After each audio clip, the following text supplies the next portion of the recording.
What's the most shocking truth you uncovered about the new kid in school? You know, my mom always told me Brian's dad was a monster, a real villain. But what she didn't know, what no one knew, was that the true monster was hiding in plain sight. And when I stumbled upon that horrifying secret, it didn't just shock our town, it turned my entire world upside down. I was just 12 when Brian first walked into our class. Tall, athletic, the kind of kid you'd think would be instantly popular. But the moment he appeared, a hush fell over the room. Everyone, even our teacher, Mrs. Squelch, went ghost white. I was clearly the only one out of the loop. Call me naive, but I just saw a new kid. So, at lunch, I sat right next to him. You actually want to be my friend?" he asked, completely bewildered. That day, we had an absolute blast.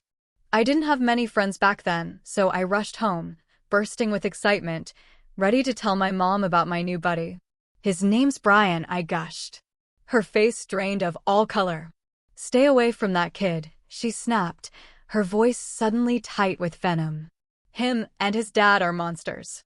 They hit and hospitalized their own mother." I was stunned. Monsters? Brian? It didn't make any sense. The next morning, Mom insisted on driving me to school.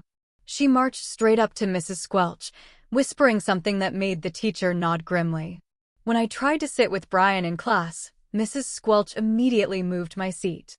My heart ached as I looked across the room and saw Brian, head down, practically tearing up. During recess, he stood alone by the fence, watching everyone else play. And after school, it all clicked. Brian's dad pulled up, and the entire pickup area cleared out like a plague had just arrived. Parents grabbed their kids, practically running to their cars. I even heard one mom hiss, "Don't look at him, sweetie," to her daughter. Brian's dad just sat there, head bowed, while Brian quietly climbed in. But it just didn't add up. I saw Brian's dad pack extra granola bars for kids who forgot lunch money. Brian himself stayed after school to tutor special needs kids, volunteering his time. How could this family, this sweet kid, this kind dad, be the ones who'd supposedly beaten their own mother? It felt wrong. Deep down, I knew something wasn't right. Then came the day that shattered everything. I was walking home, carefully counting the $50 my grandma had given me for my birthday, when 3 hulking 8th graders surrounded me. "Look at the rich boy," the biggest one sneered, shoving me to the ground. They snatched my money. One of them kicked me hard in the ribs. I curled up, bracing for more, when suddenly, they all scattered like roaches. Brian's dad stood there. He hadn't touched them, just stood. His presence alone had sent them running. "You okay, kid?" he asked, his voice low as he helped me up. He walked me home, saying little else. When I told Mom, she completely lost it. "He approached you. What if he'd taken you somewhere?" She called the school immediately, practically screaming, "A known abuser confronted my son?" By the next day, the entire school knew. The principal sent out an email banning Brian's dad from school property. Parents shared it on Facebook, branding him a predator, a lurker. At school, Brian looked absolutely destroyed. He kept his head on his desk most of the day. I tried to slip him a note, just a simple, "Thanks for your dad helping me," but he pushed it back. "Please don't," he whispered, his voice cracking. "You're making things worse for him." 2 weeks later, I found Brian crying in the library, trying to hide it, but his shoulders were shaking uncontrollably. I sat down beside him anyway. "They spray-painted Predator on his car," he choked out. "He lost his job because of it. We might lose our apartment." He wiped his eyes hard. "Everyone hates him, but they don't know anything." "What do you mean?" I asked, my stomach churning. Brian looked around to make sure we were alone, his eyes wide and scared. Then he dropped the bomb that irrevocably changed my understanding of everything. He and my dad never hit my mom. It was the other way around. My jaw practically hit the floor. She hit them. Threw bottles, smashed pans, plates, even used lighters. I still have a burn mark on my back from her. He practically whispered that last part, his eyes fixed on some distant horror. "Then why was your dad blamed?" I asked, completely bewildered. That's when Brian just broke down, sobbing uncontrollably. He revealed that his mom, on top of the physical abuse, had always threatened his dad, If he ever left and took Brian, she'd tell everyone he was the abuser. My face went pale. And that's what she did. Brian cried, tears streaming down his face. When Dad finally took me and we left, she took him to court and lied about everything. Then why does everyone still believe you're guilty? I pressed. Because they're all idiots who can't do a Google search, he snapped, the anger finally breaking through his grief. He pulled out his phone, and what he showed me in that moment changed everything I thought I knew. Screenshots, police reports, court documents, medical records, photos of bruises on his dad's arms, a hospital report detailing when his mom threw a glass bottle at his head, multiple restraining order applications his dad had filed, then withdrawn. The dates went back years. Brian scrolled photo after photo, each one twisting my gut tighter. People need to see this, I declared, grabbing his phone and snapping pictures with mine. Brian tried to stop me, but I shook my head, my resolve hardening. No, you don't get it. He snatched his phone back. She'll make it worse. She always does. The bell rang, forcing us back to class. But I couldn't concentrate. All I could see were those photos, Brian's dad, his car defiled, and how everyone, including my own mom, had swallowed the lie. After school, Mom was waiting in the pickup line. Before I even had the door shut, she started. I heard you were talking to that Brian kid in the library. What did I tell you? Mom, you don't understand. I pleaded. No discussion, she cut me off, her grip on the steering wheel tightening. You're staying away from him. His father is dangerous. The whole community knows it. But what if they're wrong? I asked, pulling out my phone. What if I could show you? She slammed on the brakes at a red light, turning to me with eyes like steel. Whatever sob story they fed you, I don't want to hear it. Abusers always claim to be victims. Always. At home, I went straight to my room and started researching. I found the court case online. Public records showed Brian's mom, Catherine, initially won full custody, but then Brian chose to live with his dad when he turned 12. That's when she filed the abuse claims. The timing was sickeningly suspicious. I created a document on my computer, meticulously organizing everything: the photos from Brian's phone, the court timeline, the irrefutable fact that Brian's dad had never been convicted of anything, only accused. I was deep in it when Mom appeared in my doorway. What are you doing? I minimized the window fast. Homework. She walked over and, with a chilling calmness, reopened it. Her face transformed from confused to absolute fury in seconds. You took pictures of their fake evidence? Are you insane? It's not fake. Look at the dates. I protested. Look at the delete it. Now. When I hesitated, she snatched my phone. I'm keeping this until you learn to make better choices. And you're grounded. No computer except for homework, and I'll be checking. The next few days were pure torture. At school, I tried to slip Brian notes, but teachers kept separating us. Kids started whispering when I walked by. That's the kid who hangs out with the abuser's son, I heard someone say, loud enough for me to hear.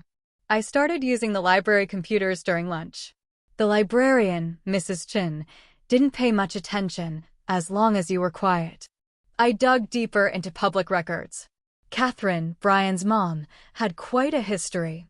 2 previous restraining orders from ex-boyfriends. An arrest for assault at a bar.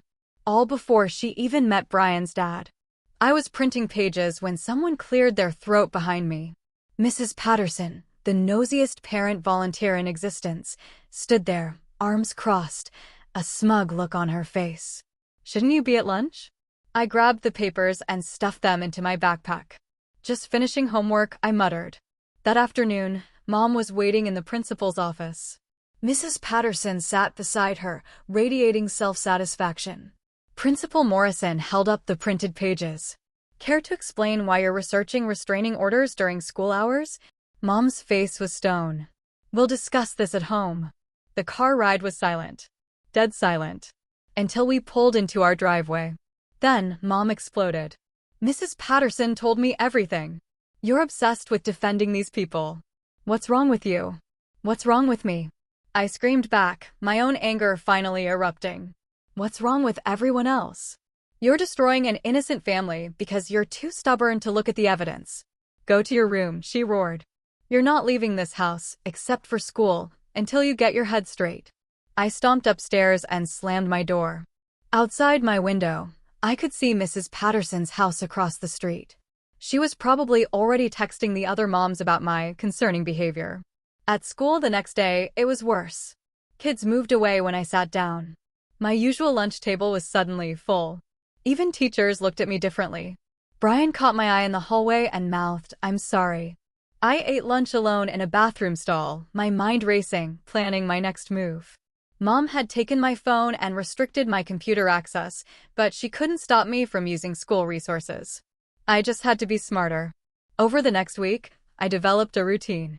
I'd volunteer to help teachers after school, then borrow their computers when they stepped out. I found more about Catherine. She'd been fired from 3 jobs for interpersonal conflicts. Her social media, before it went private, was a minefield of angry rants about ex-boyfriends who'd wronged her. Brian started leaving me notes in library books, small, heartbreaking updates about his dad. Asterisk lost another job interview when they Googled him. Landlord wants us out by end of month. Dad won't eat. Says food should go to me. Asterisk each note made me angrier, more determined. I started writing everything down in a notebook, an evidence journal hidden in my locker. Dates, connections, proof. I was building a case. Then Mom found out about my after-school computer use. Mrs. Patterson's daughter had seen me and reported back. Mom showed up at school, absolutely furious. "I've had enough," she told Principal Morrison. "I'm concerned about the influence this family has on my son. He's lying, sneaking around, obsessing over them." Principal Morrison nodded gravely. "We've noticed changes in his behavior, too." Mom looked at him, her voice firm. "I want assurance that my son will have no contact with Brian at school." "We'll do our best to monitor the situation," he assured her. They moved my classes. Assigned me a different lunch period. A guidance counselor started pulling me out of class for check-ins, asking how I was feeling, if I wanted to talk about my recent choices.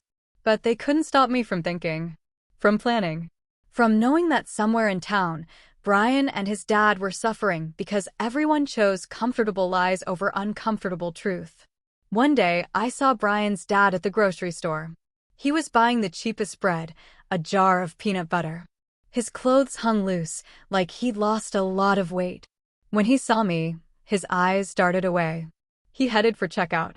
I followed him outside. "Mr. Davidson?" He stopped, but didn't turn around. His voice was hoarse. "You shouldn't talk to me. It'll make things worse for you." "I know the truth," I insisted. Brian showed me. His shoulders sagged. "The truth doesn't matter when no one wants to hear it."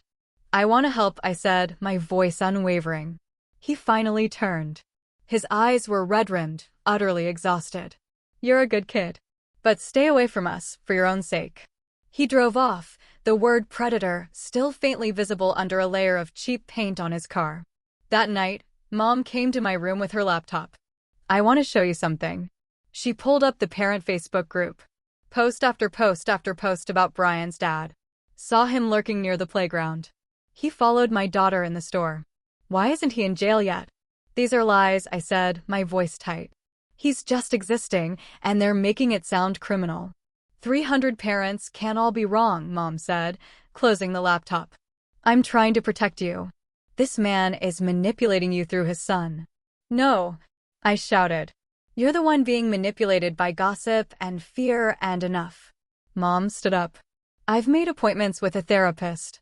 Someone who specializes in children who've been influenced by dangerous individuals." My blood ran cold. "You think I'm brainwashed?" "I think you're confused," she said, her voice chillingly calm. "And I'm going to fix this." She left me alone, consumed by a burning rage. They were building walls around me, trying to force me to abandon Brian and his dad. But walls had never stopped me before. Late that night, I heard Mom on the phone. "Yes, I'm very concerned. He's obsessed with proving their innocence, taking pictures of supposed evidence. I think they've really gotten into his head." I recognized the careful, manipulative tone. She was building her own case, making me sound unstable, obsessed, manipulated. The same playbook Catherine had used against Brian's dad. I stared at my ceiling, a terrible realization dawning. Everyone believed the story because it was easier than questioning it. Because a mother's tears in court were more compelling than a father's quiet denials. Because once the narrative was set, changing it meant admitting you'd been wrong. And nobody wanted to admit they'd helped destroy an innocent family. But I had time. I had determination. And most importantly, I had the truth. They could take my phone, restrict my computer, separate me from Brian at school. They could whisper about me, isolate me, even send me to therapy. But they couldn't change what I knew. Brian's dad was innocent. Brian was suffering. And somehow, I was going to prove it to everyone. Even if it meant becoming a pariah myself. Even if it meant fighting my own mother. Even if the whole town turned against me. Because sometimes, the truth is worth becoming the villain in everyone else's story. The next morning, I woke up with a plan. It was risky. Probably stupid. And it would definitely get me in more trouble. But Brian's latest note had said they had 2 weeks before eviction. 2 weeks to change everything. 2 weeks to expose Catherine's lies. 2 weeks to save my friend's family. I got dressed for school, kissed Mom goodbye like nothing was wrong, and mentally prepared for war.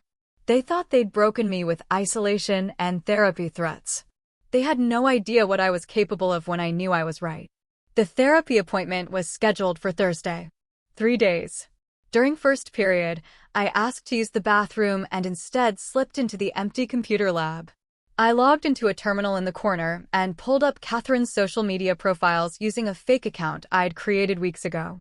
Her posts from 3 years ago painted a very different picture than the grieving mother everyone saw now. Photos at bars. Angry rants about deadbeat men. And one particularly chilling post, some people just need to learn their lesson the hard way. I always get what I want in the end. I screenshot everything and emailed it to a new, secure account before the bell rang. As I headed back to class, I noticed Brian wasn't in his usual spot. His desk sat empty. At lunch, I found his note in our usual library book. Asterisk Dad collapsed yesterday, not eating enough. Hospital won't admit him. No insurance. We're sleeping in the car now. Asterisk my hands shook as I read it. They were living in their car, while Catherine probably sat comfortably in the house Brian's dad had paid for. I had to move faster. After school, I told Mom I was staying for math tutoring. She'd verify with the teacher later, but that gave me an hour. I ran the 6 blocks to the public library. The computers there didn't require student logins. I'd been researching for 20 minutes when Catherine walked in. She looked nothing like the broken woman from the court photos. Designer clothes. Fresh manicure. Confident stride. She headed straight for the fiction section, and I ducked behind my monitor. My heart pounded. Was she here by coincidence? Or had someone told her about my library visits? She left after 10 minutes, but I couldn't shake the feeling she'd seen me. I packed up and took a different route home, cutting through the park, just in case. Mom was waiting on the porch, arms crossed. Math tutoring ended an hour ago. I walked with some friends, I mumbled. She held up her phone. It was a photo of me at the library computer. Mrs. Patterson saw you at the library. She's concerned you're still investigating that family. I stayed silent as she ushered me inside. The therapy appointment couldn't come fast enough for her. That night, I heard arguing downstairs. Dad had come home from his business trip, and Mom was filling him in. He's obsessed, Tom. Taking pictures of documents, researching the mother, defending them constantly. Maybe we should hear him out, Dad said quietly, his voice surprisingly calm. What if there's more to the story? Not you too. Mom's voice rose. That man is dangerous. The whole community knows it. The whole community has been wrong before, Dad replied, his voice firm. Their argument continued, but for the first time in weeks I had hope. Dad had always been more logical, less swayed by gossip. Maybe, just maybe, I could convince him. The next morning, Brian wasn't at school again. I overheard teachers saying he'd been absent 3 days now. Probably too embarrassed to show his face, one said, after what his father did. I wanted to scream that they had it backwards, but I kept quiet. Let them think I'd given up. During library time, I found a note in our book, but it wasn't Brian's handwriting. Asterisk stop digging or your friend pays the price. K. Asterisk Catherine knew. She knew I was investigating her. My hands trembled as I pocketed the note. This was escalating far beyond parent drama and school gossip. After school, I convinced Dad to drive me past Brian's old apartment. The car wasn't in the parking lot. We checked 3 other lots before I spotted it behind a grocery store. Brian's dad was slumped in the driver's seat, Brian curled up in the back. Dad, please, I begged, my voice cracking. Look at them. Does that look like a dangerous man to you? Dad stared for a long moment. Get back in the car. But instead of driving home, he pulled into the grocery store. He bought 2 bags of groceries and a hot rotisserie chicken. Stay here, he told me. I watched him approach their car, knock gently on the window. Brian's dad jerked awake, fear flashing across his face. But Dad just held up the bags. They talked for a few minutes, Brian's dad shaking his head repeatedly. Finally, Dad left the groceries on their hood and walked back. He wouldn't take them at first, Dad said as we drove away. Said he didn't want charity. I told him it wasn't charity, just one father helping another. That night, Dad and Mom had another argument, but this time I heard Dad say, "What if we're wrong, Janet? What if we're destroying an innocent family?" Thursday came too fast. The therapist's office smelled like vanilla candles and had inspirational posters on every wall. Dr. Reeves looked exactly as I'd expected, wire-rimmed glasses, sympathetic smile, notebook ready. Your mother tells me you've been defending a classmate whose father has a concerning history, she began gently. I chose my words carefully. I've seen evidence that the story everyone believes might not be true. Sometimes when we care about someone, we want to believe the best about them, she said, still gentle. But that can blind us to red flags. What if the red flags are pointing at the wrong person? I countered. We went in circles for an hour. She'd suggest I was being manipulated. I'd counter with facts. She'd talk about trusting community judgment. I'd point out communities have been wrong before. By the end, she looked frustrated. I'd like to see you weekly, she told Mom. He's showing signs of oppositional defiance. Great. Now I had a label. Friday morning, I found Brian at school. He looked terrible. Unwashed clothes. Hollow eyes. Hands shaking slightly. You okay? I whispered as I passed. He shook his head minutely. She called Dad yesterday. Said she'd drop the restraining order if we came back. Dad said no. She got angry. What did she do? I pressed. Nothing yet. That's what scares me. During lunch, I used a teacher's computer while she was at a meeting. I told her I needed to print homework. Instead, I logged into the email account where I'd been saving evidence. There was a new message. No sender name, just, "You were warned." Attached was a photo of me at the library computer, taken from behind. Catherine had been watching me that day. My phone buzzed. A text from an unknown number. Mom had taken my phone, but I'd hidden my old one in my locker. Asterisk, your friend looks tired. Sleeping in cars is so dangerous. Anything could happen, asterisk. I screenshot the threat and added it to my evidence file. Catherine was getting bolder. That afternoon, Principal Morrison called me to his office. Mom was there, along with Mrs. Patterson and 2 other parent volunteers, their faces a grim tableau. We're concerned about your behavior, Morrison began, his voice flat. Multiple parents have reported seeing you researching private information about a family in our community. I'm trying to help them, I said, my voice barely a whisper. By spreading lies? Mrs. Patterson leaned forward, her eyes glinting. That poor woman has suffered enough without you dragging her name through the mud. Have any of you actually looked at the evidence? I asked, looking from face to face. Or are you just believing what you want to believe? Mom's face flushed. Apologize now. For what? I shot back. Asking questions? The meeting devolved from there. They talked about suspension, about limiting my computer access at school, about the therapy being increased to twice weekly. I sat silent, letting them plan my punishment, while Brian and his dad slept in their car. That night, I heard Mom on the phone with Catherine. I'm so sorry for what my son has been doing. Yes, we're handling it. No, he won't bother you anymore. Of course, if there's anything else. She was apologizing to the abuser. promising to silence me. I wanted to scream. Saturday morning, Dad took me to get a haircut. On the way, he said quietly, "I drove by that grocery store again last night. They're still there. Because they have nowhere else to go." He paused. "Your mother means well. She's trying to protect you." "From what?" I asked, my voice edged with frustration. "From helping innocent people?" Dad was quiet for a long moment. "Show me your evidence."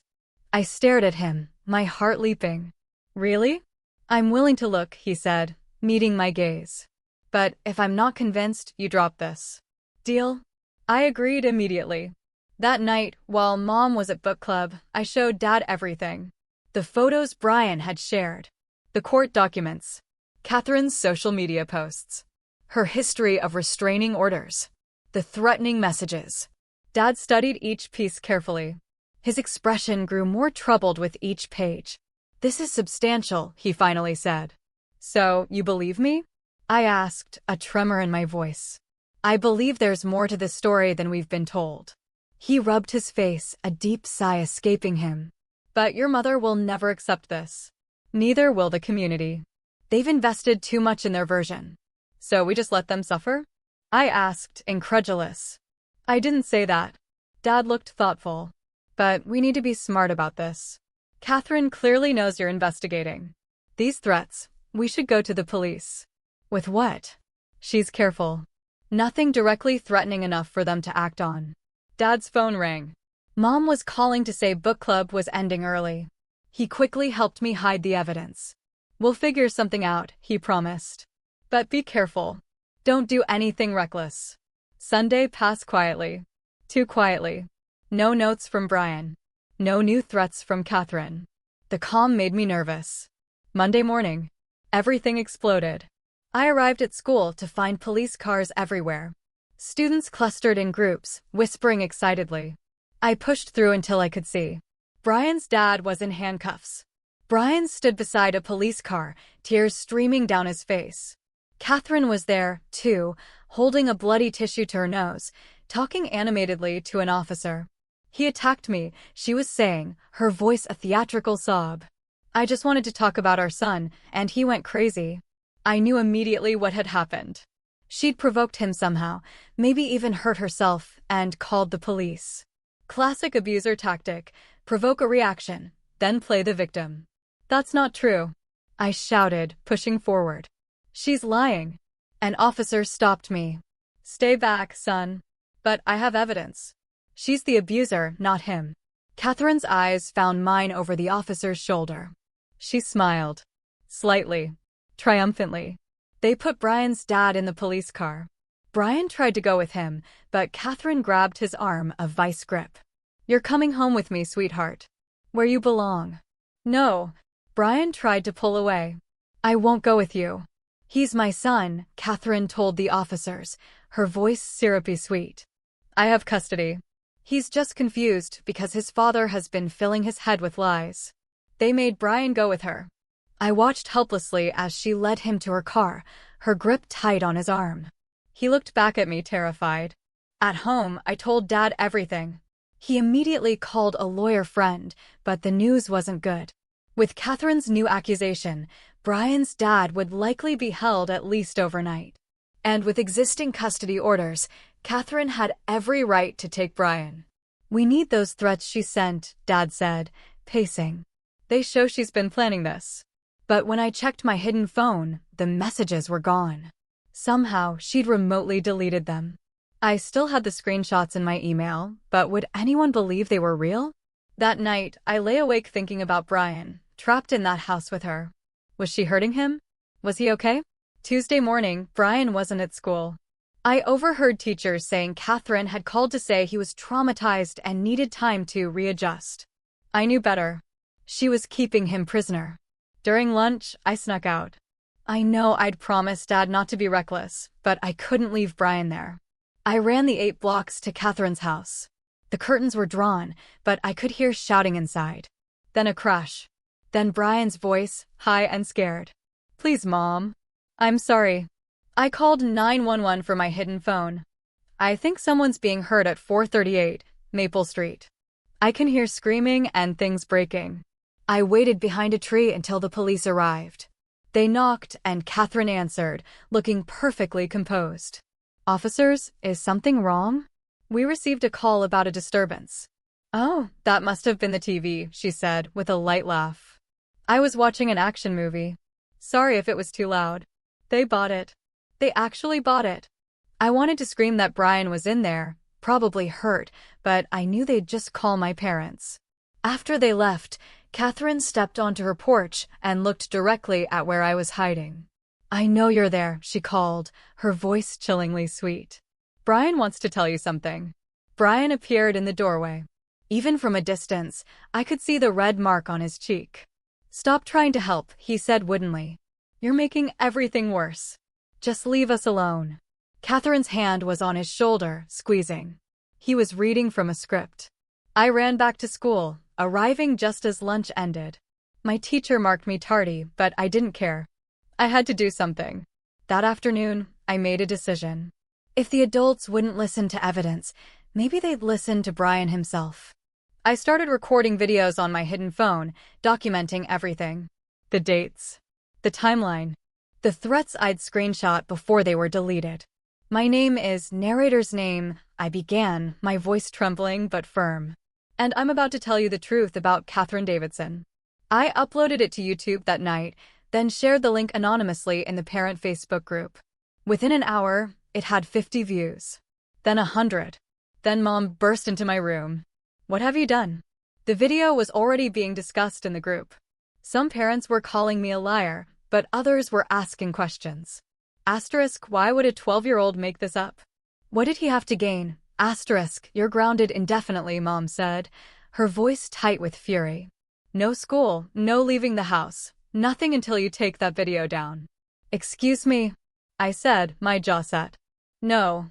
Ground me forever if you want, but that video stays up. Dad appeared in the doorway, a calm presence in the storm. Janet, have you watched it? I don't need to watch lies about that poor woman. I watched it, Dad said quietly, his eyes on me. And I think we need to consider that our son might be telling the truth. They argued for an hour. Mom accused Dad of enabling my delusions. Dad pointed out the evidence I presented. Finally, Mom stormed out, saying she was staying at her sister's until this family came to its senses. Wednesday morning, the video had 2,000 views. Comments poured in. Some people called me a brat, but others shared their own stories of false accusations, of how hard it was for male abuse victims to be believed. Then, Catherine struck back. A new video appeared on the parent Facebook page. Security footage from a store showing me stalking her at the library. Another of me lurking outside her house. She'd edited them to remove all context, making me look obsessed and dangerous. This disturbed child has been harassing my family, her post read. His father should be investigated for encouraging this behavior. I fear for my safety and my son's. The tide turned against us immediately. Parents demanded action. Some called for Dad to be fired from his job for enabling stalking. Others wanted me institutionalized. Principal Morrison called Dad. I was suspended indefinitely, pending a psychological evaluation. The therapy appointments were now mandatory, not optional. But something unexpected happened.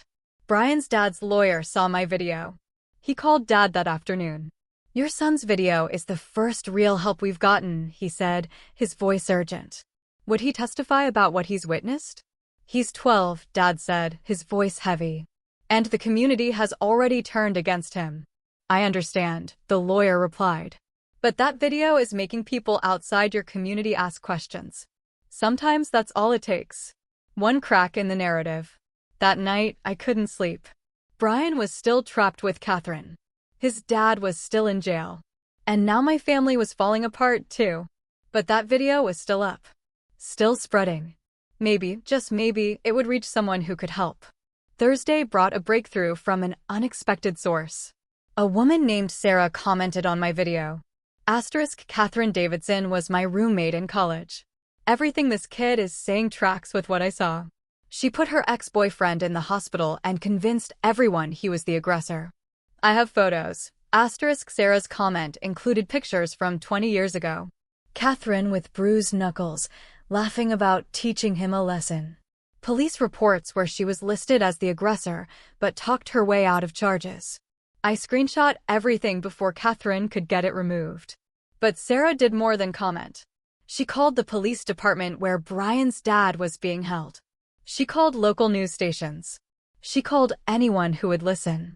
I stayed quiet 20 years ago, she told a reporter, her voice shaking. I won't make that mistake again. By Friday, cracks were showing in Catherine's story. The security footage she'd posted was being questioned. Asterisk, why was she filming a child? How did she have footage from multiple locations? Asterisk, it seemed more like stalking than being stalked. Brian's dad's lawyer used my video and Sarah's testimony to request an emergency custody hearing. A judge agreed to review the case Monday. But Catherine wasn't done. Friday afternoon, she called Dad's work, claiming he'd threatened her.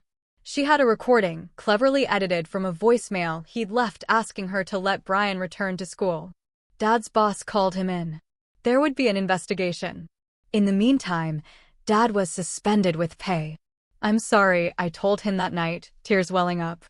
I ruined everything. No, Dad said firmly, pulling me into a tight hug. You stood up for the truth. That's never wrong. Even when it costs us. Mom still wasn't home. She texted Dad that she wouldn't return until I got help for my obsession. Our family was fractured, just like Brian's. Saturday, I spent the day refreshing the video stats. 50,000 views now. News outlets were picking it up. Local boy's video sparks debate about believing abuse victims, read one headline. The comment section was a battlefield. Catherine's supporters called me a monster. But more and more people were sharing their own stories. Men who'd been abused and not believed. Children who'd watched their fathers destroyed by false accusations. The narrative was shifting. Then Sarah posted again. This time, she had video. Old camcorder footage from college. Of Catherine admitting she'd lied about her boyfriend. He was going to leave me, Catherine said in the grainy video, a smug look on her face. So I made sure nobody would believe him when he tried. The smoking gun. I downloaded it immediately, backed it up everywhere I could think of. This was the proof everyone needed. But Catherine made one last, desperate play. Saturday night, she posted on Facebook that Brian had run away. My troubled son has been so brainwashed by his father's lies that he's fled our home. Please help me find him. Police issued an alert. The whole town was looking for Brian. Catherine played the desperate mother perfectly, even doing a tearful interview with local news. I knew better. Brian wouldn't run away. He had nowhere to go.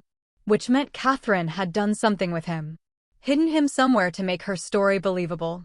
I called the police with my theory, but they dismissed me. The boy who'd made the video was not a credible source, they said. So, I did the only thing I could think of. I went live on social media. Brian Davidson didn't run away, I said to my phone camera, my voice trembling but clear. His mother is hiding him somewhere. She's done this before. Sarah's evidence proves it. Brian is in danger. Please someone help find him. The live video spread faster than anything I'd posted before. People started sharing Brian's photo, but not with Catherine's narrative. They shared it with warnings. This boy may be held against his will by his mother. Tips poured in. Someone had seen Catherine's car at an abandoned property outside town. Another reported strange noises from a storage unit she rented.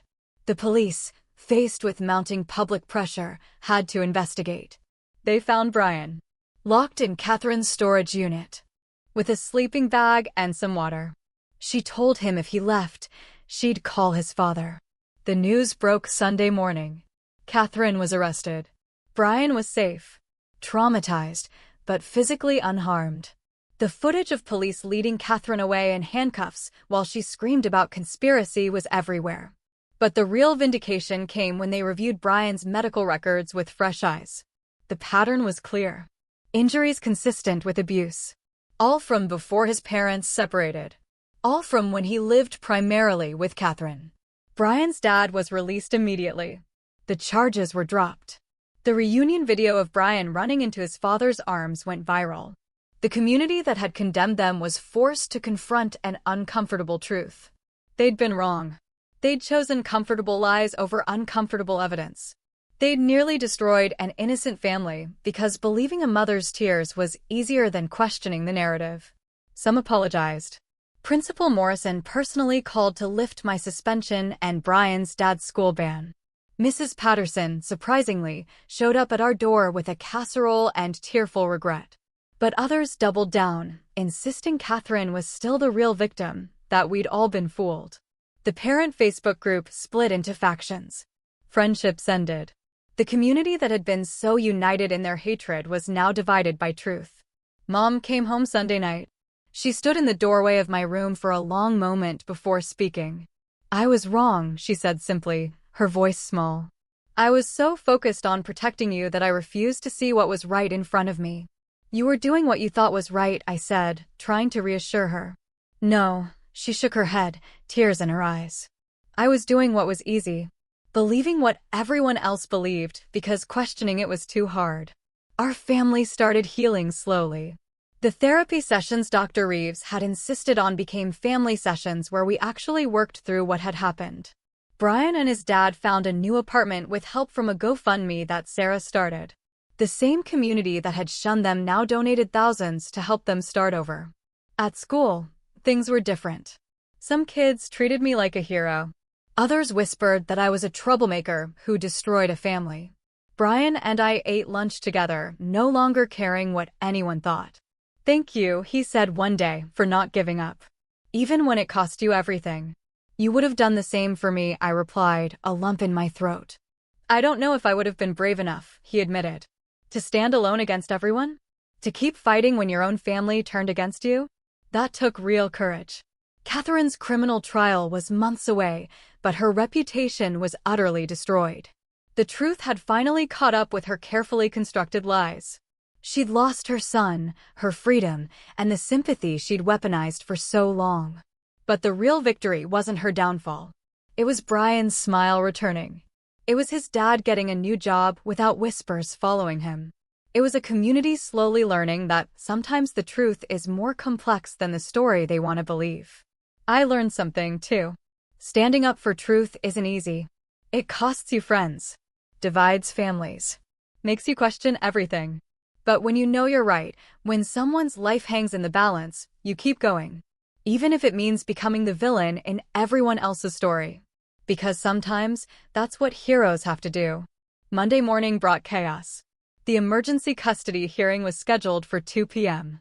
But Catherine wasn't going down without a fight. She'd hired 3 high-powered lawyers and launched a media blitz overnight, appearing on morning shows, claiming she was being persecuted by an online mob. I watched from my bedroom as she cried on TV about how her disturbed ex-husband had turned their son against her. She held up printed screenshots of my video, calling it harassment. The host nodded sympathetically while Catherine painted herself as a victim of cyberbullying. Dad knocked on my door. "The lawyer wants to prep you for testimony. You ready for this?" I nodded, but my hands were shaking. One thing was posting videos online. Another was facing Catherine in court. We met Brian's dad's lawyer, Mr. Chin, at his office. He looked exhausted, but determined. "Your video changed everything," he told me, his eyes serious. "But Catherine's team will try to discredit you. They'll say you're just a kid who got manipulated." "What should I say?" I asked, my voice barely a whisper. "The truth," he said. "Stick to facts, not opinions. And whatever you do, don't let them rattle you." Brian was there, too, sitting between his dad and a social worker. He looked better than when I'd seen him at Catherine's house, but there were still shadows under his eyes. The social worker kept writing notes every time Brian moved. "They're evaluating me," Brian whispered when she stepped out, "to see if I'm being coached." The courthouse was packed. Parents from school filled the gallery, divided into clear camps. Mrs. Patterson sat behind Catherine, looking grim. But surprisingly, Mrs. Chin from the library sat on our side, offering a small, encouraging smile. Local news cameras waited outside. Catherine entered, looking perfectly composed in a conservative suit, dabbing at her eyes with a tissue. She'd even brought props, a photo album of happier times with Brian, which she clutched dramatically. The judge, a stern woman named Rodriguez, called the hearing to order. Catherine's lawyers immediately moved to exclude my testimony, calling me an emotionally disturbed child with an unhealthy obsession. Your Honor, one lawyer droned, this boy has stalked my client, posted defamatory videos, and encouraged a hate campaign against a protective mother. Mr. Chin stood up. Your Honor, this boy uncovered evidence of systematic abuse that authorities missed. His testimony is crucial. Judge Rodriguez studied me for a long moment. I'll allow it, she finally declared, her voice firm. But I'll be watching for any signs of coaching. Catherine testified first. She was good. Really good. She cried at all the right moments, her voice breaking as she described Brian's dad's violent temper and how she'd lived in fear for years. She showed photos of bruises, conveniently cropped to hide their age. I only wanted to protect my son, she sobbed, dabbing her eyes. But his father poisoned him against me. Then came the cross-examination. Mr. Chin pulled up Sarah's video on a laptop. Miss Davidson, do you recognize your own voice saying, I made sure nobody would believe him when he tried? Catherine's face went white. That's taken out of context. I was young, dramatic. Were you being dramatic when you locked your son in a storage unit? Mr. Chen's voice was a steel trap. I was protecting him. He was going to run to his father. By imprisoning him? Catherine's lawyers objected repeatedly, but the damage was done. Her mask was slipping. Brian testified next. His voice was quiet, but steady, as he showed the judge his burn scars. Explained the horrifying pattern of abuse. Catherine kept trying to catch his eye, mouthing, I love you, whenever the judge looked away. She'd hurt us, then cry and say we made her do it, Brian said, his voice raw. She'd say if we told anyone, they'd take me away forever. Then it was my turn. My legs felt like jelly as I took the stand. Catherine stared at me with pure, unadulterated hatred. Her lawyer attacked immediately.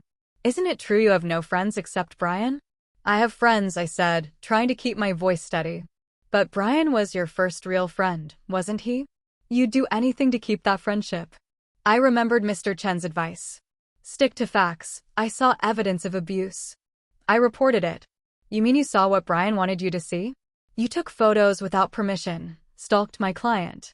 I investigated the truth. You're 12 years old. What makes you qualified to investigate anything? He sneered. I straightened up, looking him dead in the eye. Being 12 doesn't make me stupid. It just means adults think they can lie to me. Gasps rippled through the gallery. The lawyer's face turned beet red. Your Honor, this child's disrespect is, Judge Rodriguez interrupted, her voice sharp. Continue, young man. I told them everything. The timeline. The evidence. Catherine's threats. Her lawyers kept objecting, but I stayed calm, factual. When they showed the stalking videos, I explained the context Catherine had edited out. She knew I was gathering evidence, I said, my voice gaining confidence. So she gathered her own. But she had to edit it. Because the truth didn't support her story. During a recess, Catherine cornered me in the hallway while Dad was in the bathroom. You little brat, she hissed, her eyes blazing. You've ruined everything. I backed away, but she followed. Brian will never forgive you for this. You've destroyed our family. No, I said, loud enough for others to hear. You destroyed it. I just showed everyone how. A bailiff appeared, and Catherine quickly transformed back into the grieving mother. But several people had witnessed the encounter. When court resumed, 3 parents asked to testify. They'd been in Catherine's inner circle, but were now clearly having doubts. One mother described how Catherine had coached her on what to post in the Facebook group. Another revealed Catherine had asked her to lie about seeing Brian's dad near the playground. I thought I was helping, the woman said, looking ashamed. She seemed so convincing. Catherine's lawyer scrambled, but more cracks appeared. The hospital records she'd submitted were analyzed by an expert who pointed out inconsistencies. The bruise photos were examined and found to be years old, predating the separation. By 4 p.m., Catherine's story had completely unraveled. But she had one last card to play. Your Honor, she stood up, ignoring her lawyer's frantic attempts to stop her. If you give Brian to his father, I'll kill myself. I can't live without my son. Her voice rose to a dramatic wail. His blood will be on your hands. The courtroom erupted. Brian started crying, his dad trying to comfort him while Catherine wailed dramatically. Judge Rodriguez slammed her gavel so hard the sound echoed. "Miss Davidson, you've just made a threat of self-harm to manipulate this court. Bailiff, please escort Miss Davidson for psychiatric evaluation." "No." Catherine lunged toward Brian, but officers restrained her. "He's my son. You can't take him." As they dragged her out, she screamed at me. "This is your fault. You did this." The judge called a recess to let everyone calm down. In the hallway, parents who'd supported Catherine looked shell-shocked. Mrs. Patterson approached me hesitantly. "I owe you an apology," she said quietly, her eyes downcast. I was so sure. "I mean, she's a mother. Mothers can be abusers, too," I said, my voice flat. She flinched, but nodded. "I helped spread those lies about Brian's father. I don't know how to fix that." "Start by telling the truth," I suggested. When court reconvened, Judge Rodriguez delivered her verdict. Emergency custody to Brian's dad, pending full review. Catherine will undergo psychiatric evaluation and supervised visits only if deemed safe. She paused, her gaze finding mine. "This court also recognizes the extraordinary courage of a young man who stood up for truth despite significant personal cost. Adults failed Brian Davidson. A 12-year-old didn't." Outside the courthouse, reporters swarmed. Dad shielded me, but I heard their questions. Asterisk, "How does it feel to be a hero? What made you keep fighting?" Asterisk, "I wasn't a hero. I was just a kid who couldn't stand watching injustice." That night, our phone rang constantly. News outlets, talk shows, everyone wanted the story. Dad turned them all down. "You've been through enough," he said gently. Mom sat with me on the couch. "I'm proud of you," she said, her voice thick with emotion. "And I'm sorry I didn't listen." She admitted, "I was trying to protect you from the wrong thing. I was so afraid of the monster everyone described that I couldn't see the real monster hiding in plain sight." Tuesday, I went back to school. The hallways felt different. Kids stared, whispered, but not all of it was negative. Some nodded respectfully. Others still thought I was a troublemaker who destroyed a family. Brian was there too. We sat together at lunch, ignoring the stares. "My dad got a job interview," he said, a small smile playing on his lips. "A company owner saw the news and said anyone who survived what he did deserves a chance." "That's great," I exclaimed, genuinely happy for him. "It's in another state," Brian added quietly. "Dad thinks we need a fresh start." My heart sank. After everything, I was losing my best friend anyway. "When, if he gets it?" I asked, trying to keep my voice light. "Next month, maybe." The rest of the week was surreal. Catherine made bail, but was ordered to stay away from Brian and his dad. She immediately went on social media claiming she was being persecuted, but her support had evaporated. Even her lawyers quietly withdrew from the case. Principal Morrison held an assembly about rushing to judgment and the importance of evidence. He didn't mention Brian's family directly, but everyone knew. Some teachers who'd been coldest to Brian now went overboard being nice, which just made things awkward. Dad's boss called him back to work early, apologizing for the suspension. "We had to investigate the complaint," he said, "but it's clear now it was harassment." Our family slowly found its rhythm again. Mom and Dad were careful with each other, rebuilding trust. The therapy sessions Dr. Reeves had mandated became actually helpful when she understood the real situation. "You showed remarkable moral courage," she told me. "But it's okay to feel angry about what it cost you." I was angry. Angry at the adults who'd believed lies so easily. Angry at the system that almost let Catherine win. Angry that doing the right thing had nearly destroyed my family, too. Friday afternoon, Sarah called. She was flying in for Catherine's criminal trial. "I wanted to thank you," she said, her voice full of emotion. "For 20 years, I've carried guilt about staying silent. You gave me a chance to make it right. You helped save Brian," I said softly. "We both did," she corrected. "But you started it." A 12-year-old had more courage than I did at 22. That weekend, the parent Facebook group imploded. Screenshots leaked of Catherine's private messages coaching parents on what to post. Some parents turned on each other, arguing about who was most to blame. The group eventually shut down entirely. Mrs. Patterson, surprisingly, started a new group focused on verified information only. She even asked me to help moderate it. I declined. I'd had enough of parent drama. Brian's dad got the job. They'd be moving to Oregon in 3 weeks. We spent every day after school together, trying to cram years of friendship into days. I'll visit, Brian promised. And there's video chat. It's not the same, I said, a knot in my throat. No, he agreed, a sad smile on his face. But it's better than me being trapped with her. Catherine's psychiatric evaluation revealed what everyone now knew. She had a pattern of manipulation and abuse going back decades. She was charged with false imprisonment, child abuse, and filing false reports. Her trial would take months. The Tuesday before Brian left, we sat in the park where everything had started. Where his dad had saved me from bullies what felt like a lifetime ago. I never thanked you properly, Brian said, looking at me. For everything. You don't need to thank me, I mumbled. Yes, I do. He pulled out a wrapped box. Dad, and I got you something. Inside was a compass on a chain. Simple, elegant. So you always know the right direction, Brian explained. Even when everyone else is lost. I put it on immediately. It felt right. Their moving day came too fast. The whole neighborhood watched as they loaded the truck. Some had the decency to look ashamed. Others just stared. Brian's dad shook my hand. You saved our lives, he said simply, his eyes filled with gratitude. I'll never forget that. Take care of him, I said, my voice thick with emotion. Always. Brian hugged me tight. Best friends forever. Forever, I confirmed, my own eyes welling up.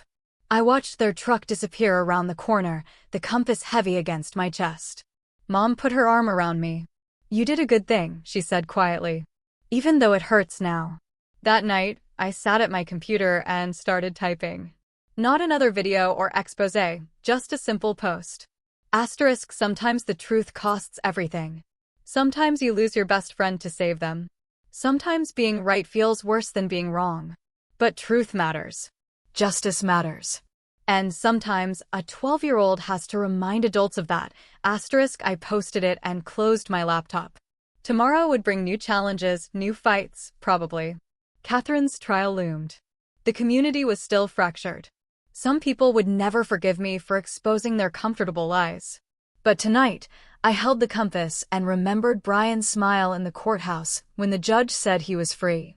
That made everything worth it. My phone buzzed. A message from Brian. Asterisk, made it to Oregon. Dad smiling. Real smiling. Thank you, asterisk, I smiled too. A real smile.